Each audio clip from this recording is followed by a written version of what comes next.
Hello, and welcome to the second episode of The Business of the Starving Artist with Hayden Woods, where it is my job to get you at least on the path to going from a starving artist to a surviving artist. As a disclaimer, a lot of the things that I talk about are based on my experience as a music teacher and a musician, but we can take a number of these lessons and apply it to either the other fields within the creative arts or even just self-employment in general. And I wanted to start today with a text that I had received not too long ago from a family that's currently, or that has a student currently taking lessons from me. They're learning baritone and jazz. I can count on the number of one hand, the number of musicians that play jazz euphonium, but it is what it is. They're making it work, and they're young enough where if we need to in high school, they can switch. Anyway, the text I received was a good text, but it raised a question on my pricing of the lessons that I teach. Let's dive right into the text and then we can talk about it. They start with, I think we need to pay more. We pay more for the other music teacher that they hired for another student, but your price is below market value, while your value is above that. We are super happy with you. Think about it, suggest something, or I will just make up a new rate. Again, I guess at this point I should just say I'm keeping names out for the sake of privacy. I respond with, I need to think about a price then, and it means a lot to hear that the work is quality. And then asking for my own research is like, how much is this other person charging? It's like 35, but we think you could charge more. So I said, okay, let's try 40 and see how that fares, because we want to be fair. We want to give it a chance to, if this doesn't quite work, we can make an adjustment, but especially if they're wanting to pay more, might as well see what we can get and what we can do. But tossing around the idea of raising rates with the cost of living, so I may need to do an across-the-board rate hike at some point. The business side of this work can be intimidating at times, because there's a lot of factors that go into the business side of things. They agree, and it's like, you don't want to price yourself so that you lose business. Just consider us one data point. $40 it is. I say thanks, and that'll probably start asking other teachers and families to kind of see what they feel like. So let's start with the very beginning part. They think I need to make or be paid more for the work I do, which is a good thing to hear. It just means that things are working the way that they're supposed to be. But we have to figure out how we value what we do. And again, for me, being a music teacher, how does music and music lessons fit in someone's life? Being fortunate enough to be in an area where arts and music are a little more appreciated, it's easier to kind of keep the momentum going once you get started. But I mean, there's always that starting uphill battle. And as we talked about in the first episode, there were a lot of hard lessons that I had to learn in this process in order to make it as a self-sufficient, self-employed individual.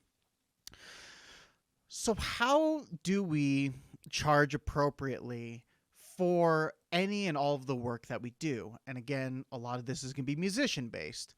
We'll touch on some other areas as needed, but the first thing is research amongst your peers. I'm not calling them competitors. They are your peers. They're also trying to do the same thing as you. So it's better to be collaborative, not competitive in an unhealthy way. You want to be the best of your area, but as I've been finding, at least this year, with the overflow of desire for music lessons, I feel like there's a shortage of quality music teachers in the area right now that can teach private lessons. I mean, and do a good job at it. So if we can get more people on that, the more successful, one, the whole community will be, but then for all these teachers, it gives them great experience in private education. I mean, there's more than one way to kind of make a living as a teacher. So Anyway, when I started, the standard rate that I had been seeing was about $25 for half an hour or $50 for a full hour. Now, I've also come to realize that focus in lesson time for music is tricky. Sometimes it's a good day, uh, sometimes there's no focus, or you get the "Are we done yet? Are we done yet?" And then you just kind of have to work your way through it. Um, but half an hour kind of reduces the chances of that happening significantly. Um, Plus, I like to offer the hour long lessons only for like trombone and euphonium students, as they're my main instruments. So I'm not going to teach a full hour of piano or a full hour of guitar yet unless I feel more comfortable with it. But also, just keeping in mind that a lot of these students in guitar piano are straight up beginners. Either have never touched the instrument, or like they have music experience but have not played a guitar before. For my trombone and baritone students, some of them have been with me since their beginning of their music journey. A couple of them have already had a year or two under their belt before taking lessons. So we kind of build a program based around what their current skill set is and then what we need to do going forward. And there's variables. This year, I would say four of the students that I currently have also entered their jazz programs in their junior high school, which is really good to get started early because I think I did eighth grade for a little bit, and then high school was full time jazz band at 7:30 in the morning because people love getting up super early like that. But in any case, half an hour for my tangent. $25 to start with. I did raise my rates in, I want to say 2022 to $30 because there were a couple of factors. The biggest one being it's getting more expensive to live in my particular area, between the housing and food and even labor. Watching all these businesses pop up that need to charge, or need to pay rather, over $20 an hour just to make it work for the people living here to actually afford it. It's difficult, and I mean, there's not a lot of room for error. If you can't work and you can't be a hardworking individual, you kind of can't survive here as well as you used to. So I try to keep up with it that way, and this text kind of triggered the "Do I need to do this again?" I mean, I'm in my fifth year. I raised my rates after about the middle of my third year, where I raised it for new students, and then I brought up the rest of them entering year four of teaching. So I didn't want to chase or lose any of my current students in that process. And that was another point that they mentioned, is like, you don't want to price yourself so that you'd lose business. There is a threshold, and we'll get to that when we get on later in the episode. But yes, we want to make sure that we're pricing appropriately. Outside of the research amongst peers, we have to make sure that we consider how much education that we took into it.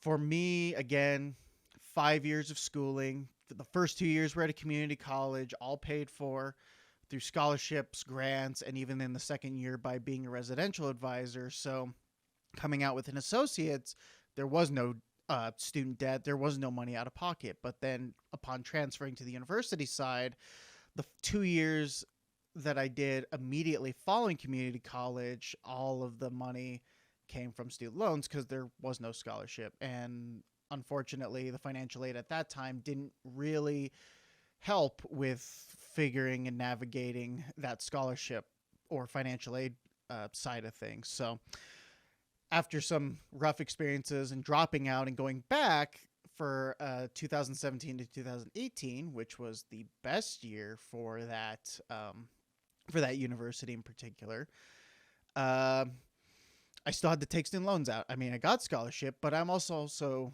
living in the place I do now. So I had more bills to pay rather than living with a dad and two brothers. So there's a lot more on the line by taking that kind of a risk. The student loans, themselves were about 20, I think I'm almost at 26,000 in student loan debts, but over 5 years it could have been a lot worse. It could have been about the 80 or 90 that we've been starting to see to be able to get through education, because that's not getting any cheaper either. So we have to keep that in mind. Now, for the repayment side of that, mine currently is under the new save plan. So my payment per month right now is 0, which is nice because that kind of helps me with budgeting while I figure out how I'm going to tackle those debts. So I don't price that into how much I should charge. But as the years progress and as we start to see an increase in your income and therefore start seeing those payments start to happen, you might have to consider charging more to make up that difference. I think if last I looked, if I was not on a payment plan, it would cost me about $300 a month to pay the student loans.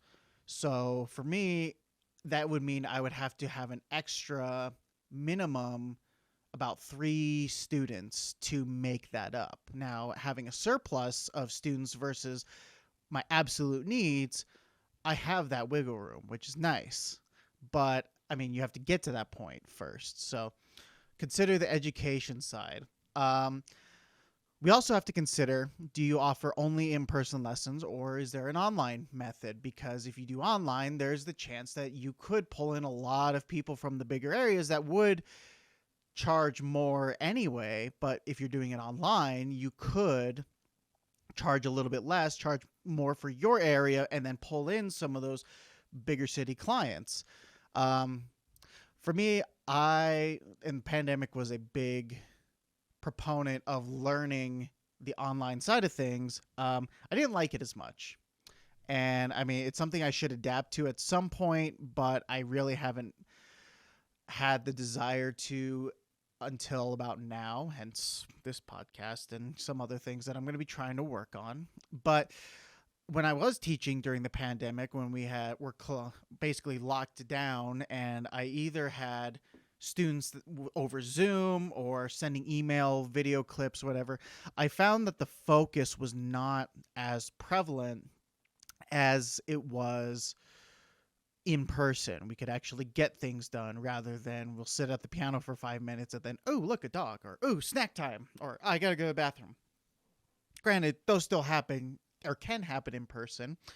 And because I drive to every student's home, there are moments like that where the pets are really excited to see a new person in the house. So they want to be part of it.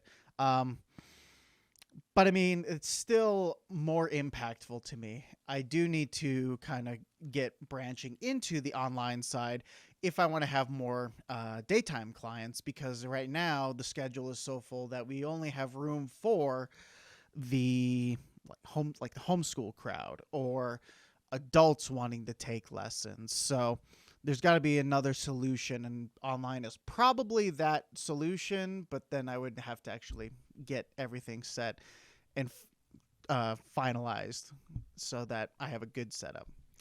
So there's that. I didn't include this for myself as much, but consider supplies and expenses. So for those in the physical media, like film, photography, painting, woodworking, etc., you have to consider all of your supplies into that.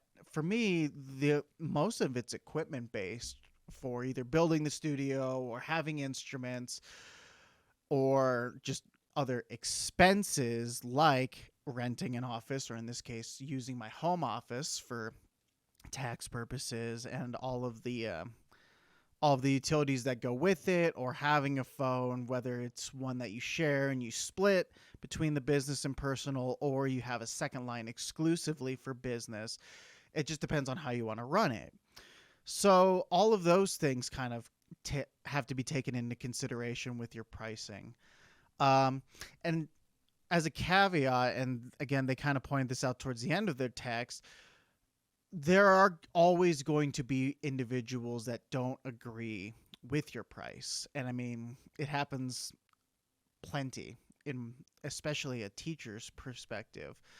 I have had people tell me that my $30 rate was too much. I've had people say that the 25 rate might have been too much, which that's on them. They are a smaller minority of disagreement amongst everyone else, and especially since I have this business, who are in agreement for this. Um, there was an experiment that we tried in the fall of 2022 with a homeschool band structured in a way where there'd be a flat rate fee to help with paying for like music, or if there was any space that we needed to rent out, or yeah, music to buy, stuff like that would be dealt with the flat fee rate. And then there was the teacher rate for myself.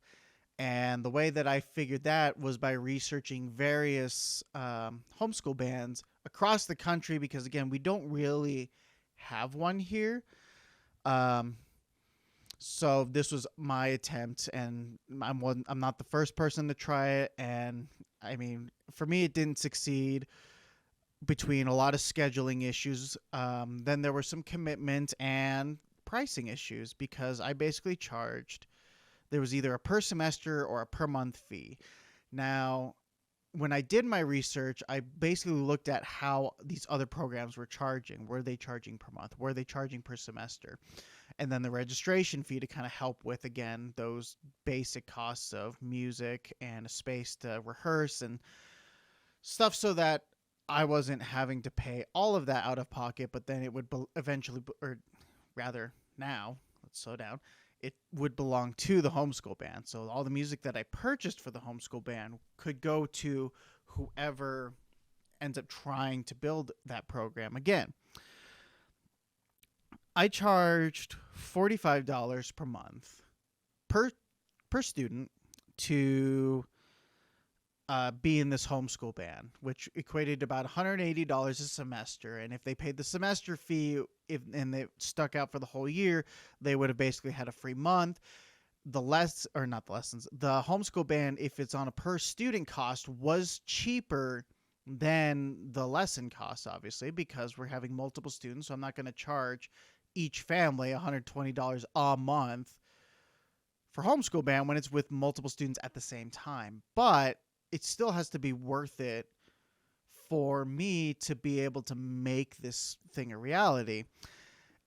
But there was disagreement on how much it cost per month for the 45. And unfortunately, I think it just depends on how the bands are viewed.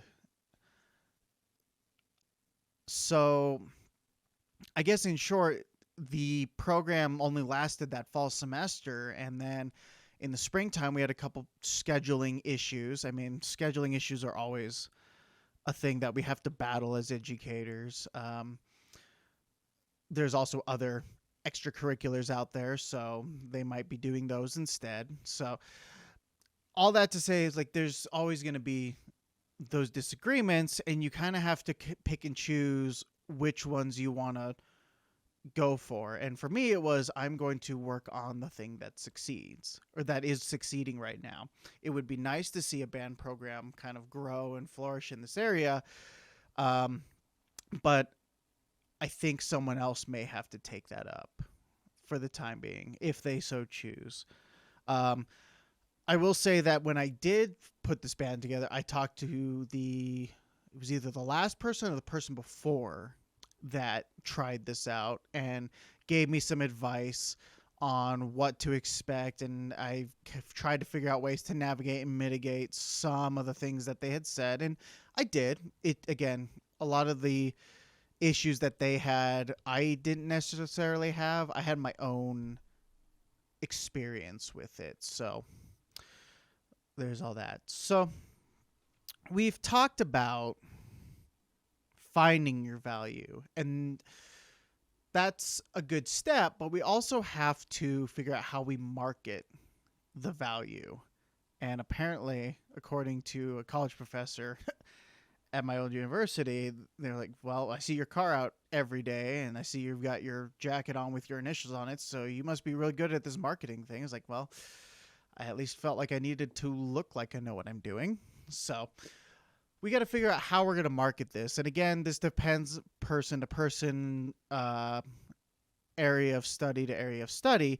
But for the physical media of getting stuff out there, that's usually, if you're product based, you're obviously trying to display your work out there. So for those, either woodworking or painting or sculpting or any of those physical arts, you would showcase it somewhere. Like I see a lot of paintings or these wood layered pictures in coffee shops or in local restaurants. So that works for those.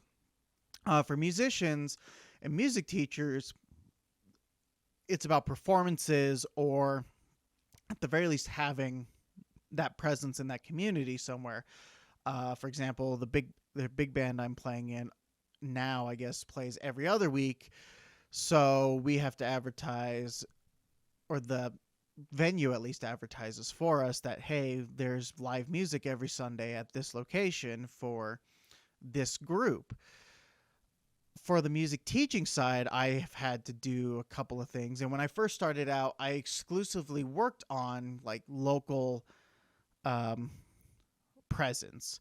So flyers with the little tabs, or getting a hold of the music stores, or trying to get information to the schools, which I've kind of learned that that's difficult to do. And it's easier if you know the teacher well enough that they would like you to come in and help them with their group.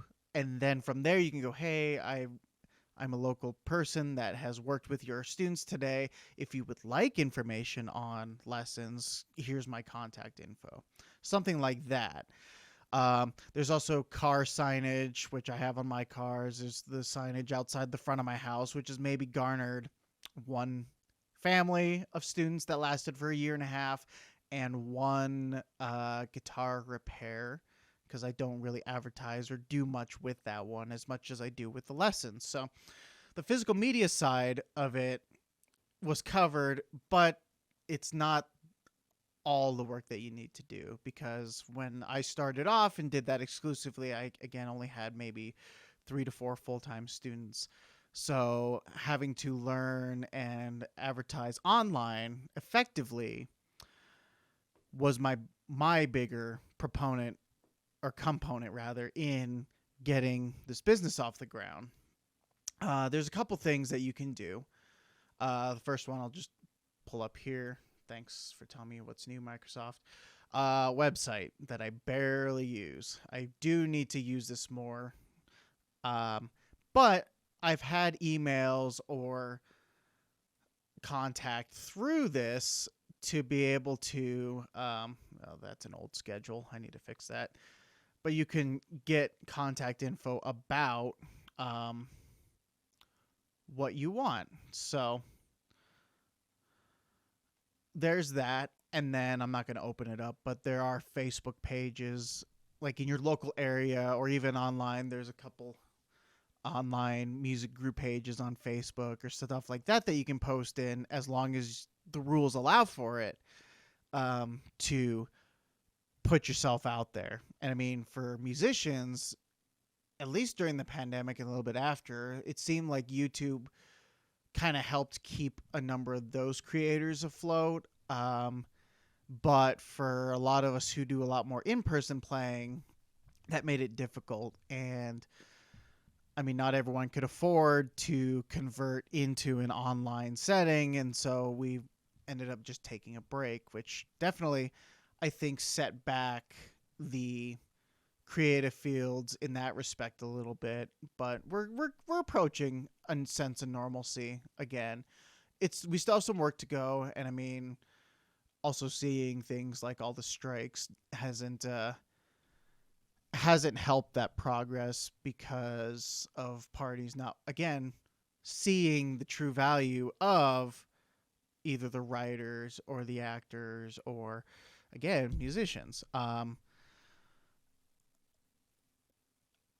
here where I live, we don't have a music or like an arts union as far as I know.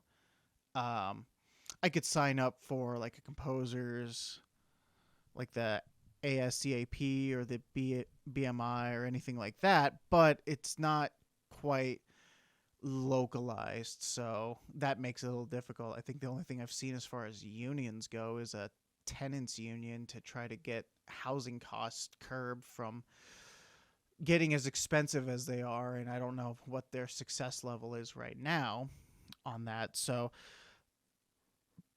that makes it difficult for um, you're in charge of how much you want to make rather than having a set rate by the union and then obviously paying dues and just stuff like that. Again, I don't have that experience, so I can't go into specifics on that. So if you have that experience or if you're curious about it, you're going to have to do some due diligence on that one. So yeah, that's about all I had for this one. It's one's going to be a little bit shorter. A lot of these first episodes are going to be on my what I get inspired by. So today was by a text. I'm thinking the next one I'm going to work on adaptability from another family asking about an instrument that's like closely related to several instruments that I do have, like guitar, or I don't know mandolin. I have one. I've been working on it very slowly, or ukulele or bass, stuff like that. But being able to adapt to the needs of the community or the needs of your business in general. So with that, thank you all so much for listening in to The Business of the Starving Artist. If you're a visual listener or seer or what, I'm really good at these outros, I swear. If you're a visual watcher or even if you have listened, I've got tip jars to kind of help get this off the ground and see where it can go. Any bit helps because gas is getting expensive, and since I drive to every lesson, that makes it more costly to do. So any help that can be provided is always greatly appreciated. Stay tuned for any future episodes. One day I'll figure out an actual outro catchphrase, so we'll just go until next time. Thank you.